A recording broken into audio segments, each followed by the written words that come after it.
Okay, now that was totally unexpected, guys. I had no idea AMD was actually planning to bring their GRE variant of their 7000 series Radeon GPUs to the Indian market. Now, you people might be like, Vimal, what the heck is GRE, man? GRE stands for Golden Rabbit Edition, and let me tell you, it is like a value for money, and in fact, the best 1440p card you can actually buy in 2024. But the catch was, this particular variant was specifically available only in the Chinese market. Nobody could actually get their hands on. But since Nvidia recently launched their Super Series cards, right, AMD had to pull up some sort of game and finally bring this card to the old globally level, guys, internationally. Now it's going to be available even in India as well. And the kind of specs and features configuration it offers, right, it is actually pretty interesting, and I was like very hyped up to unbox and show it to you people in this video. First thing is 7900 GRE features like 16 gigs of GDDR6 VRAM, guys, which is much better than the 4070 whatever Nvidia is offering at a similar price point, so makes it like future proof as well. But how does it actually perform practically in real world? You people will get to see that in this video. We're gonna do like a detailed review and some comparisons and benchmarks as well. Very interesting video, guys. We'll talk about the pricing as well. Let's quickly get started with the unboxing. So our brand new Radeon 7900 GRE edition GPU came in this sort of box packaging. I've told you, right, this is a Sapphire Pulse OC variant, and GRE stands for Golden Rabbit edition. It was specially made for like Chinese market only and was very rarely available in a couple of other markets through system integrators only. Regular audience and customers didn't have access to this card. So this is how our brand new Radeon 7900 GRE edition looks like in the hands, baby. Oh wow, look at the red and black design. First of all, let me just peel off the stickers of this brand new card. You know, peeling stickers is the best part about unboxing, guys. So just like the other 7000 series GPUs, even the 7900 GRE edition of the card is based on RDNA 3 architecture only and features Navi 31XL GPU on board. We'll talk about the specs and configuration in a moment. Sapphire Pulse OC is a triple fan edition card, definitely a large size card I would say, and good build quality. Look at the whole theme over here, black and red. It requires two 8-pin PSU cables, and recommended power supply for this would be around 750 watt, guys. And here's how the back profile looks like. Full metal backplate, and you're getting Radeon branding, and also love these red inserts everywhere, guys. You do have a cutout on the right side for air circulation and basically to keep the card running cool.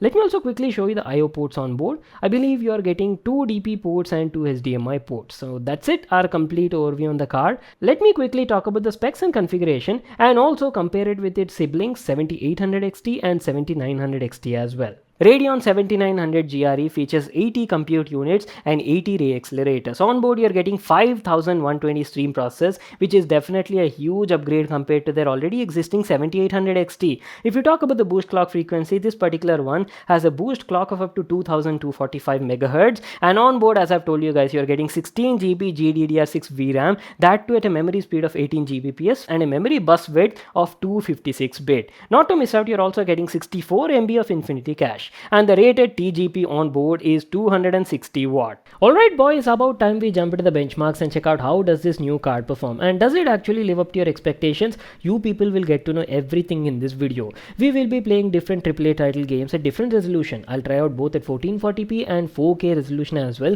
with ray tracing on and off, FSR on and off, and all AMD technologies included. I do have to mention 7900 GRE card was specifically targeted for like best possible 1440p gaming at a value for money price point, though that doesn't mean you cannot play 4K gaming on it, so I'll be doing a bit of 4K gaming tests as well. Right now, starting off the benchmarks with Cyberpunk 2077. You people know, right, Cyberpunk is a very graphic intensive game and definitely requires large amount of VRAM. Luckily, on the 7900 GRE, AMD is generously offering up to 16 gigs of GDDR6 memory, that too with a 256-bit memory bus width. So yes, it is well capable of playing this game at higher resolution. In this first test, we'll be playing the game at 1440p maximum ultra graphics, and as you can see, both ray tracing and FSR technology is also turned off. We're gonna check out the raw rasterization performance of this card.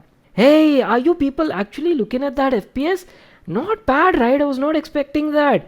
On an average, we were getting around like 92 FPS, guys, at 1440p maximum ultra graphics. Very close to triple digit, and sometimes even going above 100 FPS also. That too in the middle of Night City. Now that is a kind of performance you can expect over here. Again, that was expected because 7900 GRE is a bin down version of the top of the line 7900 XT edition card. Though in certain intense graphic scenes, maybe like fight scenes or bomb blastings, right, FPS was slightly dipping to around like 80-85 FPS. Let's quickly enable ray tracing and see if this card is actually capable of playing games with ray tracing. Again though, keep in mind in this particular test FSR is disabled. Okay, as you can see, FPS has taken a drastic hit, guys. From straight 80-90 FPS, it has dropped to around 30 FPS. So yes, ray tracing is like very intensive and puts a lot of load on the GPU. And on an average, you're only getting around like 30-32 FPS at 1440p max graphics. But not to worry, this is where AMD's FSR technology comes into play. It's like an upscaling technology that greatly boosts your frame rate. And let's quickly enable FSR. I'm setting it to auto. At ray tracing is also enabled. And there you go, on an average, now we are getting around like 60-62 FPS, guys. Pretty good results, I would say, right? Almost double the improvement from 30 to 60 FPS, guys. Now the game is definitely playable and you're getting a consistent 60 FPS even with ray tracing enabled at 1440p maximum graphics settings. So that was about 1440p testing. Now let's quickly bump up the resolution to 4K and see if the 7900 Golden Rabbit edition can actually handle this. Okay, in this particular test also ray tracing is off and FSR is also off. Obviously, it is not designed to play at 4K with ray tracing, so we'll be doing like basic rasterization test only. Hey, not bad, right? Look at that. On an average, we were getting around like 36 to almost 40 FPS, guys, at 4K maximum graphics. If you actually tweak the graphic settings and bring it down maybe to medium settings, you can easily get a consistent 60 FPS even at 4K resolution. So if you want to play games maybe on your 4K TV, yes, you can do that by slightly tweaking the graphics. Moving on, let's also play one more game, which is our all-time favorite, guys, and almost included in every benchmarks and testings video, Spider-Man Remastered. This game also, we will be playing at different resolutions, 1440p and 4K, starting off the benchmarks with 1440p maximum possible graphics, and yes, ray tracing is off and FSR is also off in this particular test. And look at that FPS, guys, triple digit FPS on the 7900 GRE. On an average, we were getting around 125 and sometimes going up to like 150 FPS also. Madness, guys. Very good consistent FPS and buttery smooth gameplay is what I can say. Quickly enabling ray tracing and FSR off in this particular test. Still not bad. Look at that. On an average, we were getting around like 70 to 75 FPS without FSR also. And if you enable FSR, right, okay, FSR set to balanced mode and not that big of an improvement in this particular game. From 70-75, we are now getting around like 85 to 90 FPS. Decent, I would say. See, FSR and these sort of upscaling technologies perform always better at higher resolution, guys. If you are playing this game at 4K and you enable FSR, right, definitely you will see good amount of improvement. And if you're doing the same thing at 1080p, you will see even less of a difference. Now, finally, let's also bump up the resolution from 1440p to 4K maximum graphic settings, and obviously ray tracing and FSR are disabled, and on an average now we were getting around like 80 to 85 FPS, guys. So yes, 4K games are also quite playable on the 7900 GRE, that too with like good FPS, guys, not to worry about. So those were the kind of benchmarks we were getting on our test bench setup. Now I know you people are waiting for the comparisons part, so let me quickly compare it with the 7800 XT and 7900 XT AMD siblings as well.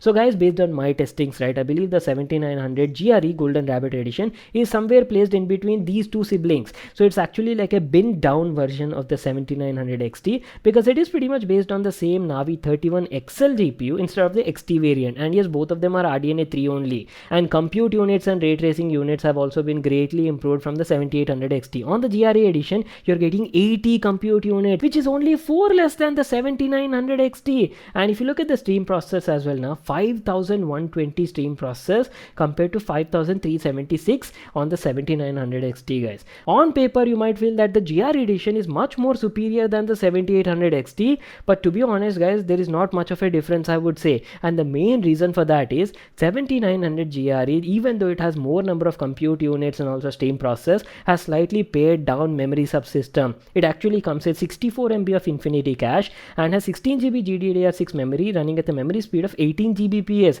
and you're only getting like 256-bit memory bus width compared to 320-bit memory bus width on the 7900 XT. And because of all that, right, you're getting an infinity cache bandwidth of 2.25 GB per second and memory bandwidth of only 576 GB per second, and that makes it the difference, guys. So actually, to clear your confusion, right, instead of the 7900 GRE, you can actually call it like a 7800 XT super variant of the same card. So it is slightly upgraded over the 7800 XT, but not as powerful as the 7900 XT. There is definitely a bit of distance between these sort of cards. But if you actually compare it with the competitor 4070, which is very similarly priced, there is a lot of improvement, I would say. Especially if you compare the gameplay benchmarks and FPS results, right? AMD's all new Radeon 7900 GRE edition offers almost up to like 11 to 12% more FPS per dollar on an average at 1440p maximum settings only, whichever we tested in this video, compared to the similarly priced RTX 4070, which is actually quite amazing. Kudos to the AMD team.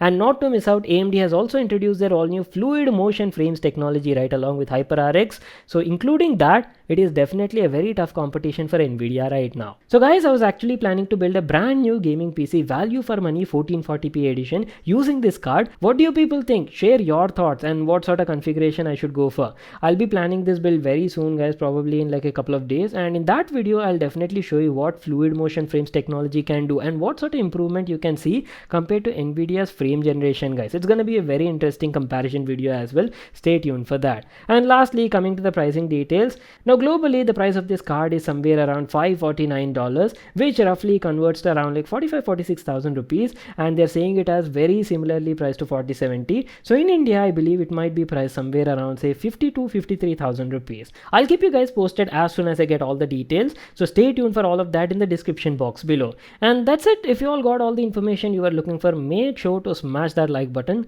and subscribe to my channel for more such awesome videos. And I'll see you all in my next one.